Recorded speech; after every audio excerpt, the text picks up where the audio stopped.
diceritakan.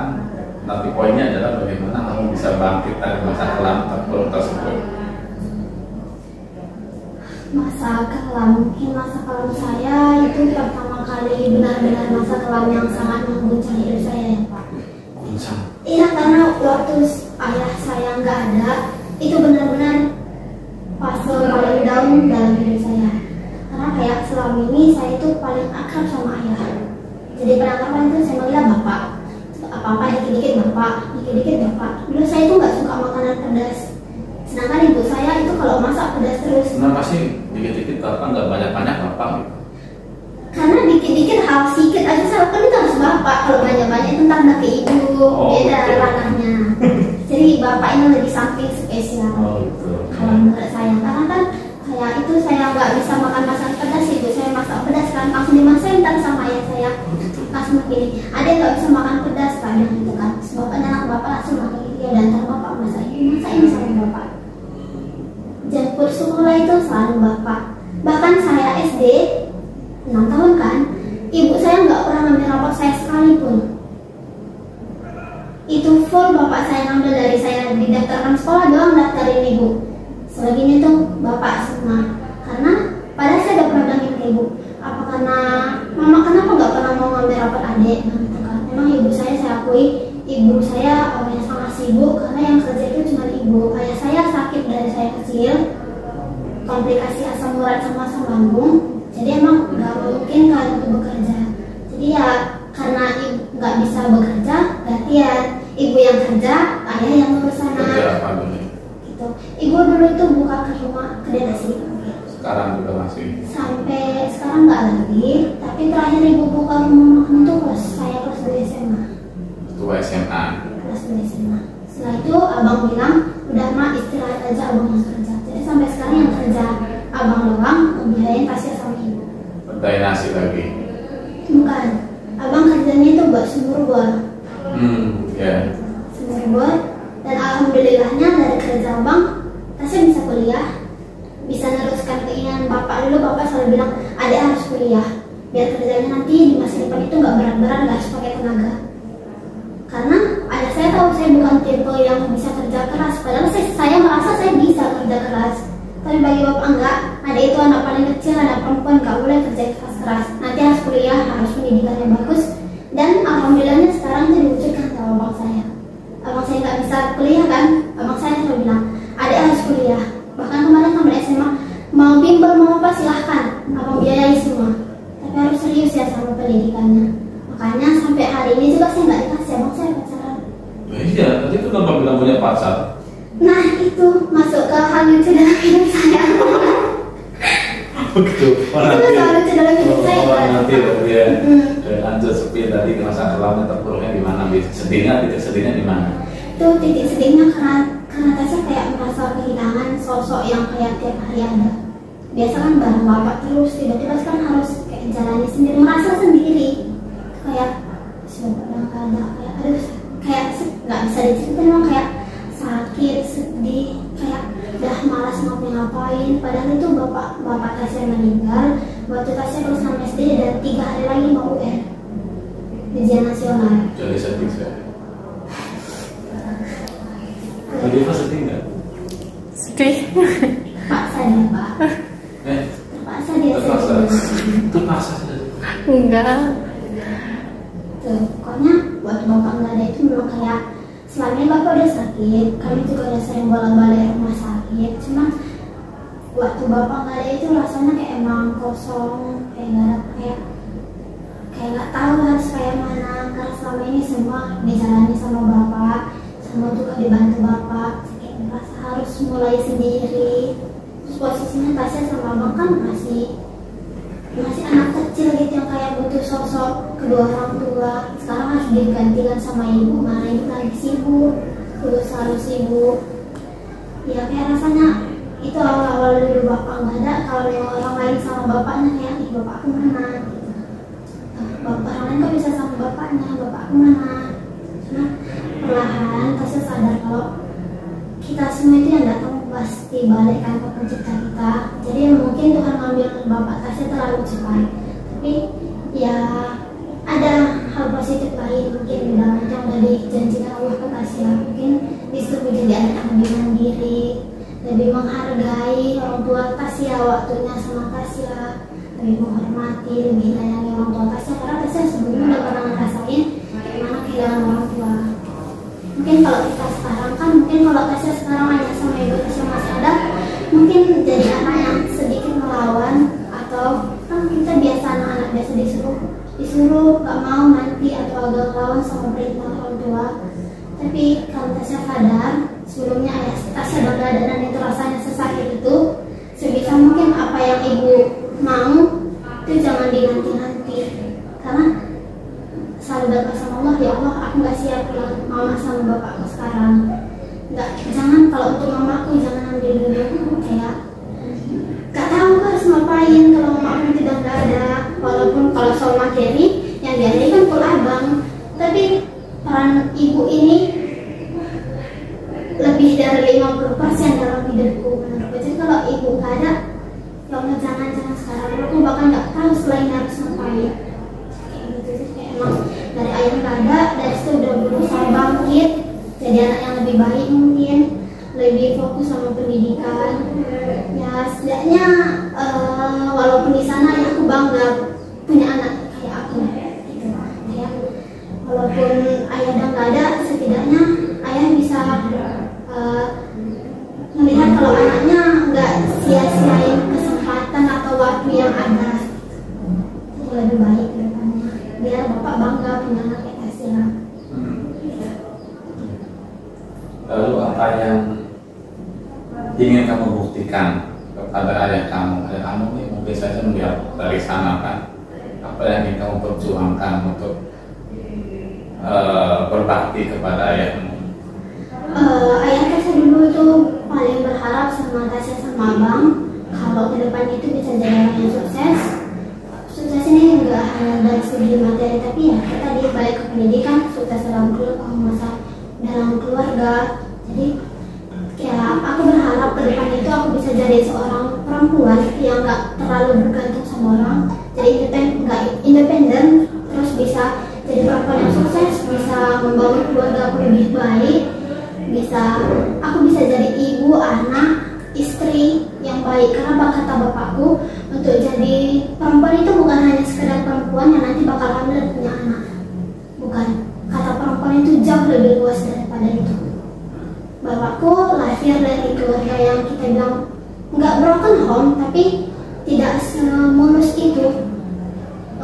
Dan kami juga lahir dua, Tasya kan sama abang dua, tapi Tasya punya saudara tiri 3, dan hubungan kami itu semua nggak baik. Saudara tiri itu ibu nikah lagi setelahnya? Iya, ayah dulu pernah punya istri, terus meninggal, baru nikah ke istri, ke ibu Tasya. Jadi dulu ayah selalu bilang kayak gini, Dek, nanti kalau udah punya keluarga itu jangan ribut-ribut kayak keluarga bapak ya.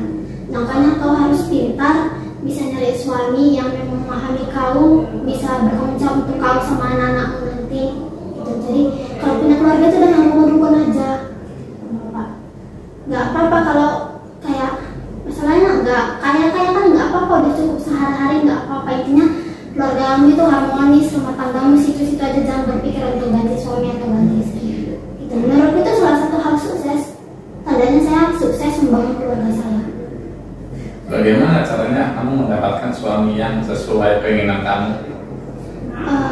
Bagaimana cara saya mendapat suami yang sesuai keinginan saya itu, saya nggak pernah mikir sebenarnya Pak, kayak nanti bakal punya suami kayak gini, enggak. Tapi saya itu kayak maunya suami setidaknya yang bisa memahami saya, siap hidup berdua. Karena rumah tangga itu bukan tentang saya sendiri, bukan tentang suami yang setiap harinya bekerja atau istri yang setiap harinya mengasuh anak, bukan.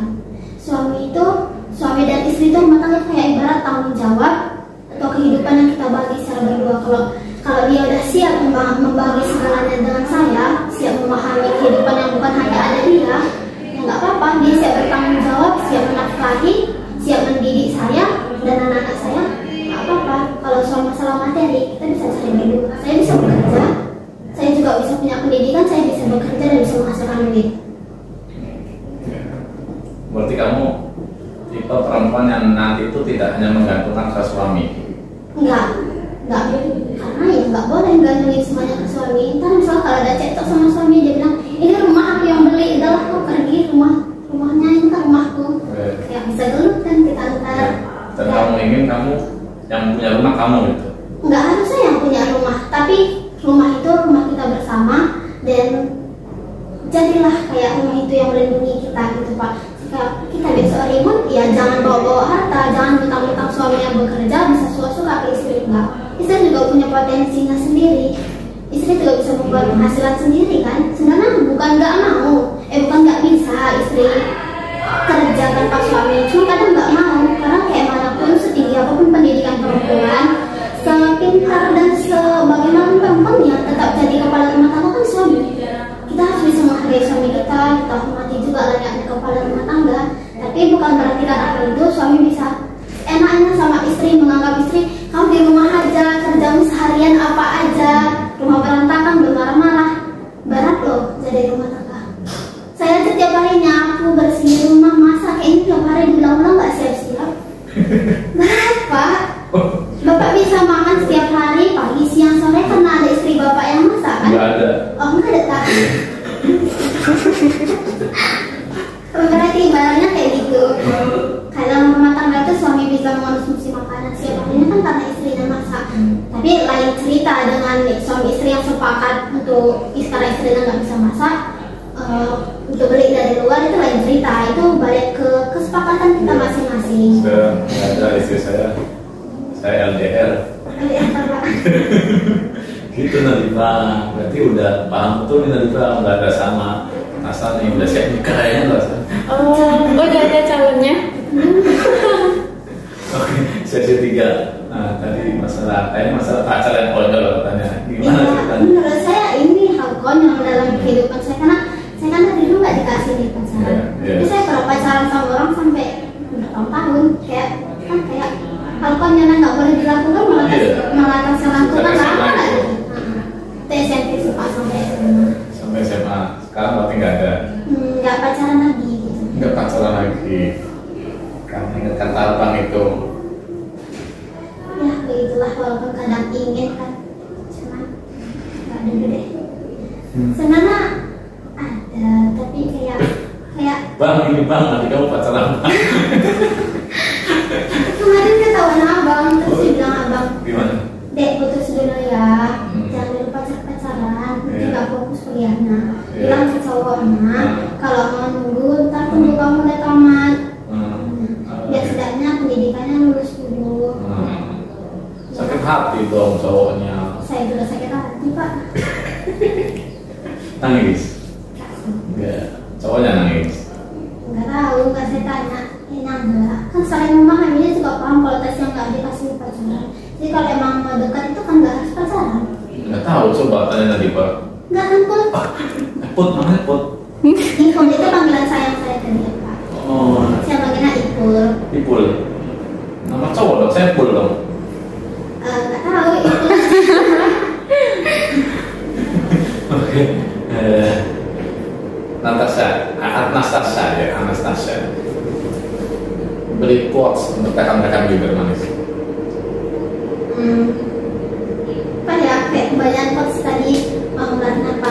Tapi intinya itu, kalau hidup itu harus serius, karena kita cuma punya kesempatan hidup satu kali kan Pak. Jadi mari hidup dengan serius. Usaha itu emang nggak pernah mengkhianati hasil, tapi jangan pernah nunggu hasilmu doang. Karena proses itu adalah hal paling penting dalam kehidupan. Proses tentang kamu bisa memahami, mengerti, bijaksana mengambil keputusan, itu menurut saya proses terbesar untuk menemukan hasil yang bagus. Oke. Saya mau tanya satu lagi. Menurut kamu tantangan besar generasi Z, generasi Z ya, dalam belajar, berkarya, berprestasi, berkontribusi itu apa? Tantangan besar menurut saya itu adalah rasa ingin yang masih kurang. Rasa ingin masih kurang. Rasa ingin masih malas dan masih sekedar mencari. Kita remaja, hidup itu cuma sekali, yuk cari hiburan dulu. Masih banyak kayak gitu kan Pak. Karena saya juga kan ngerasa kayak gitu, kayak masih umur segini loh. Ntar kita nggak bakal ngulang umur belasan ini. Jadi adalah cari hiburan dulu. Jadi rasa inginnya untuk memperbaiki diri lebih baik, untuk menyiapkan masa depan itu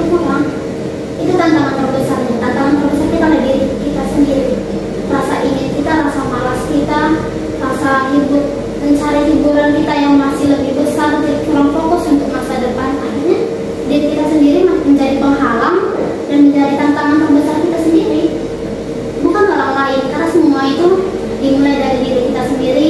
Lingkungan orang lain itu hanya mempengaruhi. Kuncinya, porosnya ya balik ke saya sendiri, balik ke kita sendiri. Siap. Tadi saya mau nanya apa ya? Lupa. Itu yang lupa. Iya.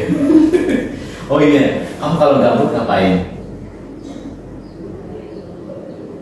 Tergantung. Kalau gabutnya misalnya lagi di kosan, Iya. biasa saya paling suka dengar musik. Dengar musik. Dengar musik. Kalau gabutnya di kampus? Kalau gabutnya di kampus gangguin teman-teman saya. Teman. Contohnya apa gangguin teman? Nah ini kan kami berteman itu yang biasa bareng itu ada 5. Tadi itu, geng-geng itu. Enggak gitu. Saya biasa bagi 5. Terus ya seru aja gangguin teman-teman kayak iseng-iseng gitu. Apa contohnya? Ipul pernah digangguin apa Ipul? Tuh Pak, baju saya kayak ditarik-tarik gitu. Kalau iya, kalau di kelas gitu pas waktu pembelajaran gitu. Jadinya gitu. Kamu mata kuliah apa sejauh ini yang kamu suka di sosiologi? Hampir semua saya suka asal tidak menghitung dan kayak memikirkan hal itu secara rinci. Kayak kalau ini kayak tadi penelitian. Kan belum dapet kan? Udah kan Pul? Udah. Metode penelitian tadi coba. Itu salah satu yang membuat tidak ya kayak bisa sih, tapi menurut Tasya kurang menarik, tapi Tasya sendiri yang kurang menarik. Oke, Tasya, closing statement Tasya sebelum kita berakhir podcast ini. Siapa pemilik bibir manis menurut Tasya? Kenapa? Siapa pemilik bibir manis menurut Tasya? Bukannya Bapak ya? Nah, cluenya, pemilik bibir manis menurut saya istri saya, karena dari bibirnya lah keluar kata-kata doa terbaik. Oke. Siapa pemilik bibir manis menurut Tasya? Pemilik bibir manis itu sebenarnya Bapak, tapi Bapak mendapat inspirasi dari setiap kata-kata manis yang diberikan oleh istri Bapak sehingga memotivasi Bapak membuat ini menjadi bibir manis gitu. Iya tak? Iya. Iya apa enggak Pak? Yang ditangkap otak saya sejauh ini gitu. Jadi setiap kata-kata yang dikeluarkan oleh istri Bapak itu dari bibirnya yang manis. Itulah kata-kata yang memotivasi Bapak sehingga Bapak membuat podcast bibir manis itu ya didasari oleh istri Bapak yang memiliki bibir manis. Iya, kalau kamu tadi? Kalau saya, siapa pemilik bibir manis menurut kamu? pemilik bibir manis menurut saya adalah abang dan ibu saya. Iya, kenapa? Karena dari bibir abang dan ibu saya yang sana tadi Tasya mau melakukan ini, itu sebenarnya hal kurang baik. Dengar entar itu omongan dari ibu Tasya, nggak jadi tuh Pak, karena ibu Tasya selalu ngomong kayak gitu deh, jangan. Ibu kan sering itu nelfon. Ibu baru nelfon, baru siap sholat duha. Terus tadi Tasya rencananya mau keluar ini main-main. Padahal harusnya jam segitu kata kalau abang Tasya kan nggak boleh nih keluarin malam. Bagi abang Tasya ada waktu main, ada waktu belajar, ada waktu santai, semuanya ada waktunya. Jadi jangan pernah gabung waktu main sama waktu belajar. Jadi kan tadi Tasya mau main, padahal itu harusnya waktu untuk istirahat. Langsung nggak jadilah, ibuku baru siap sholat dan kayak gitu rasa berdosa aku. Nah nggak jadi. Jadi pemilik bibir paling manis ibu dan abang. Siap, terima kasih Tasya sudah hadir di podcast saya. Insya Allah di lain kesempatan kita bisa podcast lagi ya. Mungkin ini duta sosiologi, mungkin tahun depan udah duta budaya fisik. Amin. Amin. Sehat-sehat, sukses Tasya. Bapak juga jaga kesehatan nomor 1 Pak. Siap Tasya keren. Bapak juga keren. Terima kasih Tasya. Terima kasih teman-teman bibir manis. Insya Allah di lain kesempatan kita jumpa lagi dengan narasumber yang inspiratif lainnya. Jangan lupa like, comment, share, dan subscribe YouTube channel saya Dede Rosa Diceta. See you. Wassalamualaikum warahmatullahi wabarakatuh.